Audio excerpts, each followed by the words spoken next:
പരിഷ്കാരങ്ങൾ നടപ്പിലാക്കും മുൻപ് ഡ്രൈവിംഗ് ടെസ്റ്റ് കേന്ദ്രങ്ങളിൽ ക്രമീകരണം ഒരുക്കണമെന്ന് ഡ്രൈവിംഗ് സ്കൂൾ ഉടമകൾ. തിരുവനന്തപുരം മുട്ടത്തറയിലെ ഡ്രൈവിംഗ് ടെസ്റ്റ് കേന്ദ്രത്തിൽ അടിസ്ഥാന സൗകര്യം പോലും ഇല്ലെന്നാണ് പരാതി.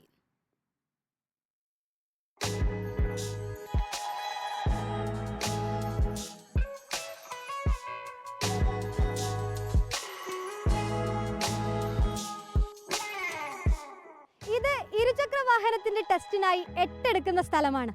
കൃത്യം 8-ന് കണക്കായി തന്നെ കാട് പിടിച്ചു കിടക്കുന്നുണ്ട്.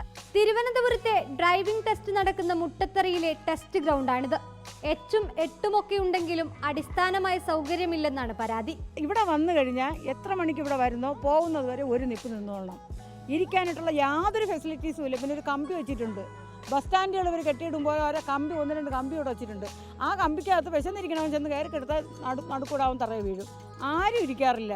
ഇതിനകത്ത് ഒരു സംവിധാനങ്ങളും ടെസ്റ്റിന് വരുന്നവർക്ക് വേണ്ടിയിട്ട് ഒരു സംവിധാനം, ഈ മൊട്ട വെയിലത്താണ് ഈ സ്കൂളുകാരും ടെസ്റ്റിന് കയറുന്നവർ നിൽക്കുന്നത്. ഈ വെയിലത്ത് എവിടെയെങ്കിലും മരങ്ങളുണ്ടോയെന്ന് നോക്കിയേ. ആ മരത്തിൻ്റെ അടിയിൽ അത്രയും അവർ വണ്ടികളും കൊണ്ടിട്ടിട്ടുണ്ട്. അവരുടെ വണ്ടികളും പാമ്പുകളുമാണ് അവിടെ. ഇതെപ്പോഴെങ്കിലും ക്ലീൻ ചെയ്ത് കൊടുക്കണമെങ്കിൽ ഞങ്ങൾ ഇറങ്ങണം. ഡ്രൈവിംഗ് സ്കൂൾ വരെ ഇറങ്ങണം. അല്ലാതെ ഇവർ ചെയ്യത്തില്ല. ബാത്റൂം കഴുകാൻ ഞങ്ങൾ ആൾ വെച്ച് കൊടുക്കണമെന്നാണ് അവർ പറഞ്ഞത്.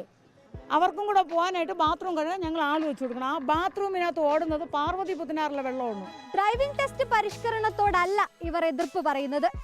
എടുപിടിച്ചുള്ള ഇത്തരത്തിലുള്ള പരിഷ്കരണങ്ങളോടാണ് എതിർപ്പ് പറയുന്നത്.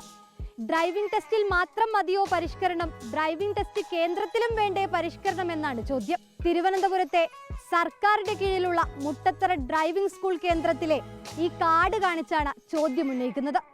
അതിനുകൂടി ഗതാഗത വകുപ്പ് ഉത്തരം പറയട്ടെ. വീഡിയോ ജേർണലിസ്റ്റ് സന്തോഷ് ചേവർക്കൊപ്പം reporter Sunisha Yellur, in reporter, Thiruvananthapuram.